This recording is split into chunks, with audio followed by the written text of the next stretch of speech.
किसानों के साथ सरकार की आज बैठक नहीं होगी। अब 10वें दौर की बातचीत 20 जनवरी यानी कल होगी। आज की बैठक टलने के बाद कल दोपहर 2 बजे की बातचीत का समय तय किया गया है। किसान कानून को वापस लेने के लगातार अपनी मांग पर अड़े हुए हैं, जबकि सरकार ने साफ कर दिया है कि वो कृषि कानून को वापस लेने नहीं जा रही है। सरकार ने किसानों के सामने संशोधन का प्रस्ताव कई बार दिया है। जो सरकारी मंडी के पैरेलल एपीएमसी की मंडी के पैरेलल जो प्राइवेट मंडी बनने जा रही है इन कानूनों के जरिए, उसको ख़त्म करवाना हमारा इस आंदोलन का सबसे अहम मुद्दा है।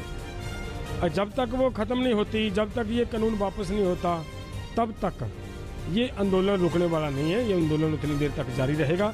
सरकार बैठक में हमारी बात कब मानती है, किस दिन मानती है, कैसे मानती है, वो सरकार पर डिपेंड करता है। कृषि कानून पर सुप्रीम कोर्ट की कमेटी की आज पहली बैठक है। दिल्ली के पूसा कैंपस में ये बैठक होने जा रही है। सुप्रीम कोर्ट ने 4 सदस्यीय कमेटी का गठन किया था, लेकिन भारतीय किसान यूनियन के अध्यक्ष भूपेंद्र सिंह मान ने पिछले हफ्ते खुद को इस कमेटी से अलग कर लिया। फिलहाल इस कमेटी में 3 लोग ही हैं। अगर सुप्रीम कोर्ट किसी और सदस्य को इस कमेटी का हिस्सा नहीं बनाता, तब तक ये मौजूदा कमेटी ही मामले को सुलझाने पर काम करेगी। 26 जनवरी को किसानों की ट्रैक्टर रैली को लेकर सिंघू बॉर्डर पर बड़ी बैठक हुई। दिल्ली पुलिस के जॉइंट कमिश्नर SS यादव और एडिशनल DCP ने किसान नेताओं से मुलाकात की। दिल्ली पुलिस ने किसान संगठनों से रैली की योजना के बारे में जानकारी मांगी है। किसानों की ट्रैक्टर रैली का मामला सुप्रीम कोर्ट भी पहुंच गया। सोमवार को अटॉर्नी जनरल ने CJI को बताया कि 26 जनवरी को ऐसी रैली नहीं निकाली जा सकती, लेकिन सुप्रीम कोर्ट ने रैली रोकने के लिए कोई आदेश को पारित करने से इनकार कर दिया। सचमुच में जो बात हुआ है इतना ही हुआ है कि हमने बोला कि हम जो अपना 26 जनवरी का जो मार्च है इस रिंग रोड पर करेंगे, उसके बारे में बात होती रही कि हाँ रिंग रोड पर हो सकता नहीं हो सकता, क्योंकि रिंग रोड दिल्ली में है।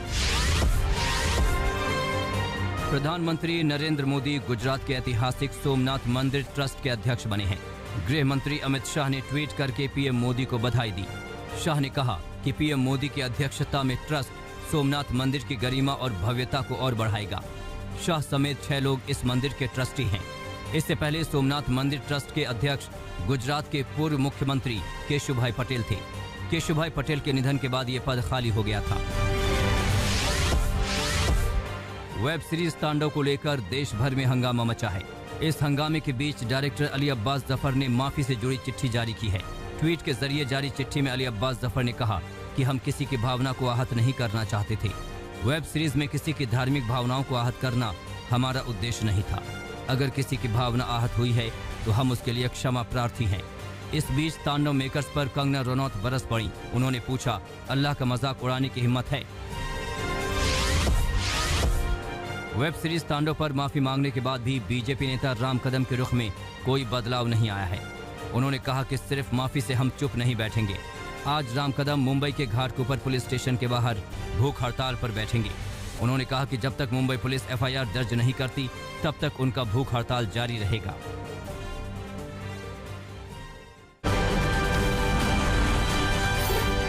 पश्चिम बंगाल की लड़ाई दिलचस्प हो गई है। 21 साल तक ममता के साथ खड़े रहने वाले शुभेंदु अधिकारी ने उन्हें खुली चुनौती दी है। TMC छोड़कर हाल ही में बीजेपी में शामिल शुभेंदु अधिकारी ने कहा कि अगर नंदीग्राम में 50,000 से कम वोटों से दीदी को नहीं हराया तो मैं सियासत छोड़ दूंगा। ममता बनर्जी ने नंदीग्राम से चुनाव लड़ने का ऐलान किया है। वहीं बंगाल बीजेपी के अध्यक्ष दिलीप घोष ने भी ममता बनर्जी पर निशाना साधा। उन्होंने कहा कि ममता को भवानीपुर में जीत का भरोसा नहीं है, इसलिए वो नंदीग्राम में दांव आजमा रही हैं।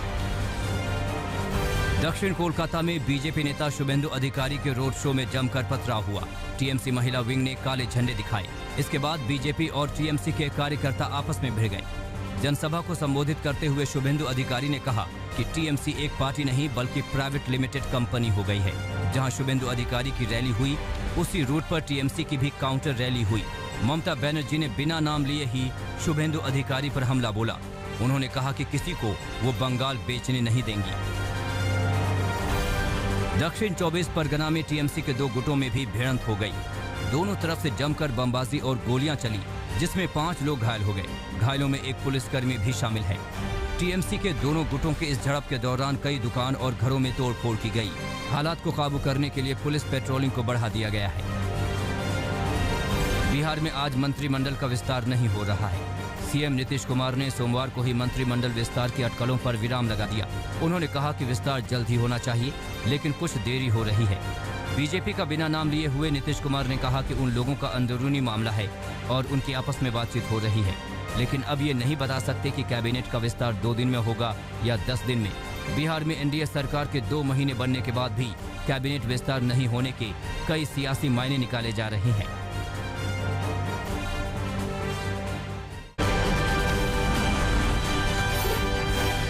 केंद्रीय संयुक्त सचिव लव अग्रवाल के भाई की संदिग्ध हालात में मौत हो गई। यूपी के सहारनपुर में लव अग्रवाल के भाई की लाश मिली है।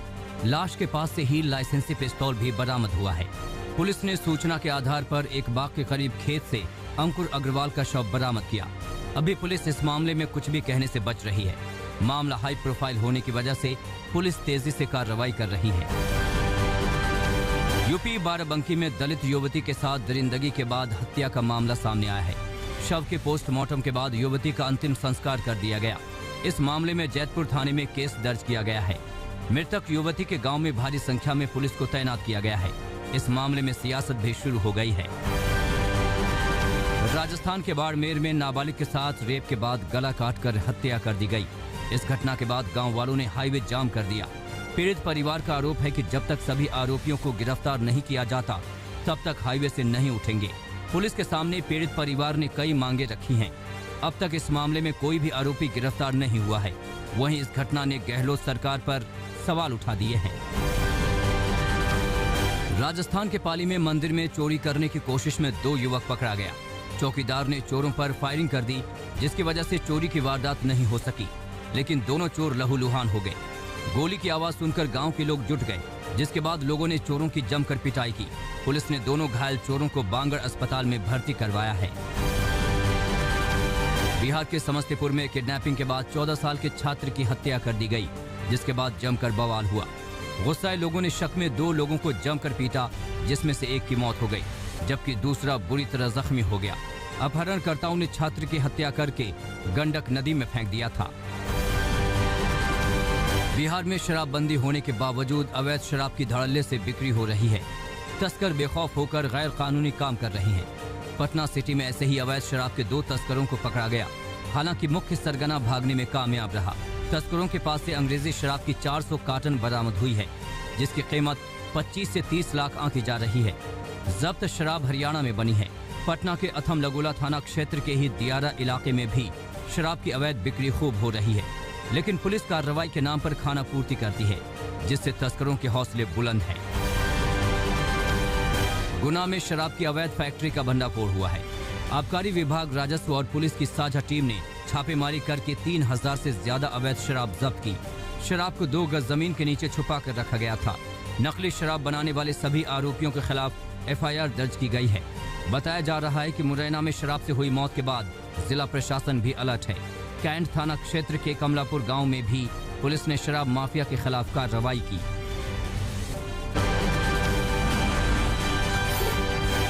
यूपी के बिजनौर में दिन दहाड़े एक युवक को गोली मार दी गई। घटना के बाद घायल युवक को अस्पताल में भर्ती करवाया गया है। पीड़ित युवक शहजाद को 2 गोली लगी है। वैन में सवार बदमाशों ने गोली मारी। पुलिस को शहजाद के ससुराल पक्ष पर शक है। पुलिस के मुताबिक शहजाद ने बताया कि उसका ससुराल पक्ष के साथ विवाद चल रहा है और हो सकता है कि इसी विवाद में हमला किया गया हो। मेरठ में गो तस्कर को पकड़ने गई पुलिस टीम पर हमला हुआ। पुलिस की गाड़ियों के शीशे तोड़ दिए गए। जमकर पथराव किया गया, जिसमें 2 सिपाही घायल हो गए। घटना मेरठ के दरौला क्षेत्र का है। पुलिस के मुताबिक जैसे ही उनकी टीम गो तस्कर के घर पहुंची, महिलाओं ने हमला कर दिया। सरकारी जीप को निशाना बनाया गया। हालात इतने बिगड़ गए कि पुलिस को बैरंग लौटना पड़ा। पंजाब के मोगा में 8 साल की बच्ची से दुष्कर्म का मामला सामने आया है। गली में खेलती बच्ची को गांव के ही एक शख्स ने बहला फुसला कर ले गया और वारदात को अंजाम दिया। पीड़िता 3री क्लास में पढ़ती है। पुलिस ने केस दर्ज करके आरोपी को गिरफ्तार कर लिया है। फिरोजपुर में कोयले की अंगीठी के धुएं ने 3 लोगों की जान ले ली। जहरीले धुएं से 2 बच्चों और उसकी मां की मौत हो गई। मृतक के देवर ने बताया कि रात में ठंड से बचने के लिए कोयले की अंगीठी जलाई गई थी। दरवाजा बंद करके तीनों टीवी देख रहे थे। तीनों को नींद लग गई। जब सुबह दरवाजा तोड़ा गया तो तीनों मृत पाए गए। बिहार के मोतिहारी में कारोबारी की गोली मारकर हत्या कर दी गई। कारोबारी अभिषेक महिंद्रा फर्स्ट चॉइस का मालिक था। सुबह के वक्त जैसे ही वो अपने दफ्तर पहुंचकर गाड़ी से निकले, घात लगाकर बैठे अज्ञात अपराधियों ने सिर में गोली मार दी। घायल हालत में कारोबारी को एक प्राइवेट नर्सिंग होम ले जाया गया, जहां डॉक्टर ने मृत घोषित कर दिया। मृतक के पास से एक लाइसेंसी पिस्तौल भी मिला है।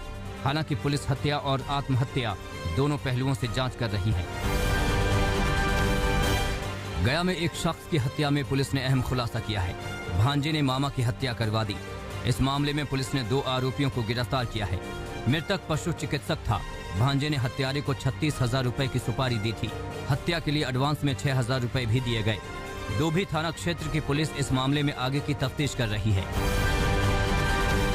ग्वालियर में पत्नी ने ही पति को अपहरण करवाने की कोशिश की।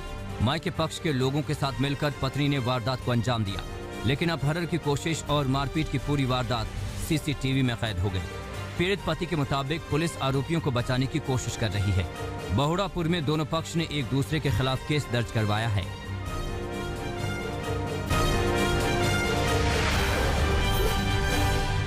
केदारनाथ धाम में बर्फबारी की वजह से 3 फीट तक बर्फ जमी हुई है। बर्फ की सफेद चादर से धाम का नजारा भव्य हो गया है। कंपकपाती ठंड में कुछ ऐसे साधु भी हैं जो रात को गरुड़ चट्टी तो दिन में केदारनाथ मंदिर में रहकर बाबा की पूजा अर्चना करने में लगे रहते हैं। बर्फबारी की वजह से नवंबर से ही धाम में होने वाले सभी पुनर्निर्माण के काम बंद हैं। कश्मीर में शीतलहर का दौर जारी है। भारी बर्फबारी के बीच तापमान -6.2 डिग्री तक पहुंच गया। मौसम विभाग ने कल फिर से ताज़ा बर्फबारी की संभावना जताई है। इसका असर उत्तर भारत के राज्यों पर भी पड़ रहा है। मौसम विभाग ने कहा है कि 22 जनवरी तक पंजाब, हरियाणा, राजस्थान, यूपी और उत्तराखंड में घने कोहरे और शीतलहर का सिलसिला जारी रहेगा। उत्तराखंड के पहाड़ों में शीतलहर का प्रकोप बढ़ गया है। बागेश्वर में कोहरे की वजह से सूरज दिखाई नहीं दे रहा है। कोहरा और पाला पड़ने से स्थानीय लोगों के साथ राहगीरों की मुश्किलें बढ़ गई हैं। अलाव के सहारे लोग ठंड का मुकाबला कर रहे हैं। पाले की वजह से खेत, रास्ते सभी सफेद हो गए हैं।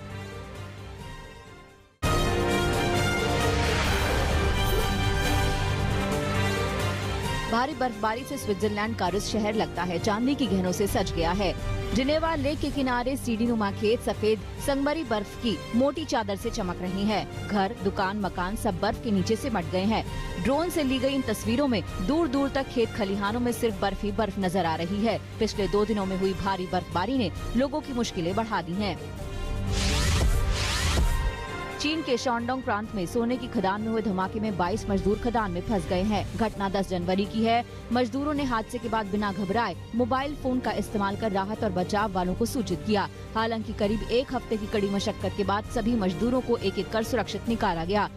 हालांकि इस दौरान उन लोगों तक खाना पानी पहुँचता रहा जिससे वो लोग सही सलामत रहे।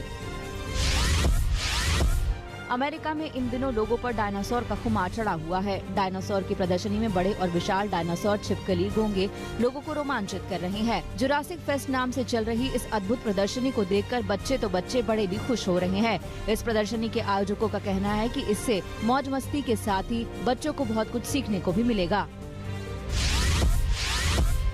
अमेरिका में मार्टिन लूथर किंग डे के मौके पर नवनिर्वाचित राष्ट्रपति जो बाइडेन ने पेंसिल्वेनिया में फूड बैंक में जाकर अपने हाथों से केन के पैकेट्स भरे।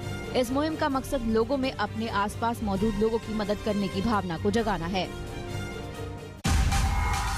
नमस्कार, मैं हूं अंजना ओम कश्यप। हमें उम्मीद है ये वीडियो आपको पसंद आया होगा।